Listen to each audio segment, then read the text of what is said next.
Hi guys, good morning.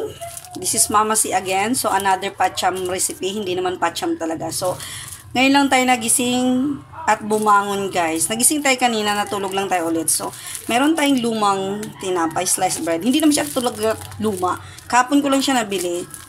So ayan, may naisip na naman tayong lulutuin. Kasi ngayon lang tayo nag-aalmusal. Anyway, nag-aalmusal na, nagtimpla na ako ng aking oatmeal na may chia seeds at saka tawag nito. Ang nilagay ko is hindi fresh milk guys. Nilagay ko is Energen yun. Pasensya na bulol. So ayan, nagiinit ako ng kawali. Ito talagang paborito kong kawali guys. Pasensya na kayo at hindi ko mabitaw-bitawan yan dahil sobrang gustong-gusto ko siya. Ayan.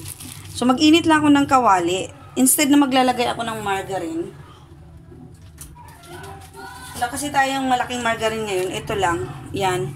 Instead na ito ang ilalagay ko guys. Olive ang ilalagay ko. Yan. Olive oil ang pampaano natin sa kawali. Tapos, hindi din po, hindi din po margarine yung ilalagay natin sa tinapay. Kundi, condense. So, ayan. May condense talaga kami sa ref guys. Kasi nga mahilig yung anak ko maglalagay ng sugar. So, ito lang pinapalagay kong condense sa kanya. So, ayan, pag mainit na yung ating kawali, para i-share ko lang sa inyo tong aking mga naiisip, guys. Wala na tayong malunggay. Gusto ko sanang lagyan din malunggay, ang toppings. Kaso lang, wala na tayong malunggay, naubos na ating in-laws. Kaya sige, gora tayo dito. So, ayan mga kamamesi, since umuusok na siya, so mainit na. So, lagyan natin siya ng olive, para hindi lang siya my gosh, tong aking, wait lang. Gusto ko lang siyang gano'n. Yun, umuusok na siya guys. Gusto ko mag-on ng exo sa kaso maingay, dagdag ingay. So ito na yung bread. Ilalagay ko muna, tutusta ko muna siya ng ganyan. Magkukutsara lang tayo. Ayoko na magamit ng tong.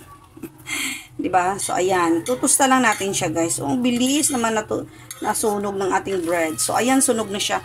Pero hindi naman siya totally. So, ang gusto kong ilalagay is itong condense. O, yan ang trip ko ngayon, guys. Nasa inyo na yan kung gagayahin nyo, pero super sarap po. Kaya nga, inulit ko. Yan, pinakita ko sa inyo. Yan po ang ilalagay ko instead na margarine. So, painitin lang natin siya. Konti pa. Kasi gusto ko tostado siya. Masarap siya pag tostado, guys. Mga kamamasi. Ayan. Pag ganyan na siya, ayan, tosta na sa likod, kukunin ko na siya, lalagay dito. So, pag tuyo niya, ayan, nagtitigas na yung Pero kung gusto niyo, pwede naman margarine. Once lang tayo maglagay ng olive oil, guys, kasi nga, hindi na yung didikit. Ayan, tatanggalin natin yung mga nagano dyan. Kasi hindi healthy yung sunog, guys, kaya kailangan yung tanggalin yan. So, ayan, magdadagdag tayo ulit ng tinapay. Yun. Iano lang natin siya, itutusta natin konti. So, mas gusto ko na to kasi since na wala na nasunog na yung aming toaster, parang wala na rin akong balak bumili. Kasi parang mas bet kung ganitong gawin sa kalan. Yeah. Sa kalan lang tayo guys. So, ayun. Ganun pa rin nilalagay ko. Mamaya magta-try din ako ng margarine. Pero, na-try ko na kasi ang margarine. Ngayon ko lang to na-try guys. Sa mga health conscious dyan, pwede naman yung palitan yung toppings. Tsaka yung bread ninyo, pwede naman yung mga healthy healthiness sliced bread. Ito naman white bread to eh. Hinay-hinay nga lang, ganun. Hinay-hinay lang talaga. Kasi carb pa rin tong white bread. So ayun, ganun lang siya, paulit-ulit lang po guys. Sige, go lang kayo dyan kasi lang natin. Ilan bang lulutuin natin? Make it 5. Then the rest 2 is gawin nating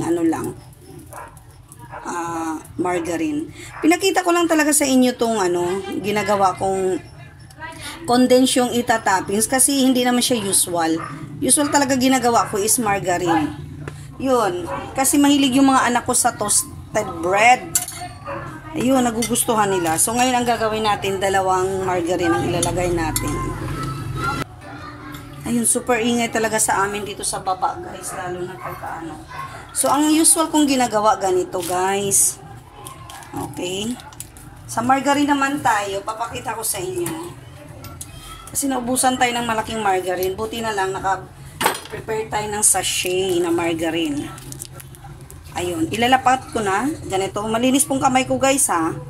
Ganito ang ginagawa ko. Ito ang gusto ng mga anak ko. Pero ito yung toasted na may condensed, hindi ko alam. Ayan, ilalagay ko. Then, ilalagay ko yan siya dyan. Tapos tatapingan ko rin yung kabila. Ito yung gusto ng mga anak ko guys, na toasted na may margarine. Papatry natin yung condensed na ginawa ko. Kasi ako nasasarapan ako. I don't know sa mga anak ko. So, ayan. Kunting ano lang siya. Kasi ang lasa nito, 'di ba, yung margarine is maalat, so yung tinapay is matamis. So medyo nagbe-blend ang lasa niya. Ganun lang siya, oh. Yan, ganyan lang yung gusto ng mga anak ko. So papatry natin yan yung gawa natin, guys. So ganun ulit, guys. Ganito, pangalawa natin 'to. Tapos itatapping natin itong tira sa kabilang side. Ganun lang siya. Pero minsan, nilalagyan din ng sugar ng anak ko. Kasi alam niyo yung anak ko guys, yung lalo na yung bunso ko.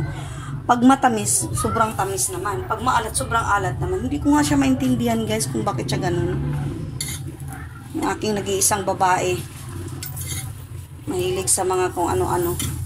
Ayan. So, ganun lang po yung toasted na isi-share ko sa inyo today. Alam niyo naman si Mama C, mahilig sa mga patcham. Kung anong nasa utak ko guys, ginagawa ko at tinatry ko. Pagkaya naman ng aking time at ng aking energy.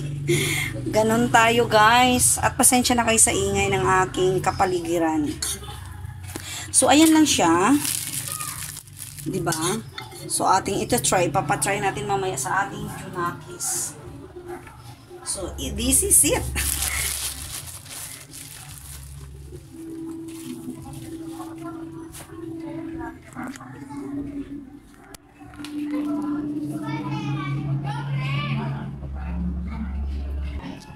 So, ayan lang siya guys. O, diba? This is it. O, diba?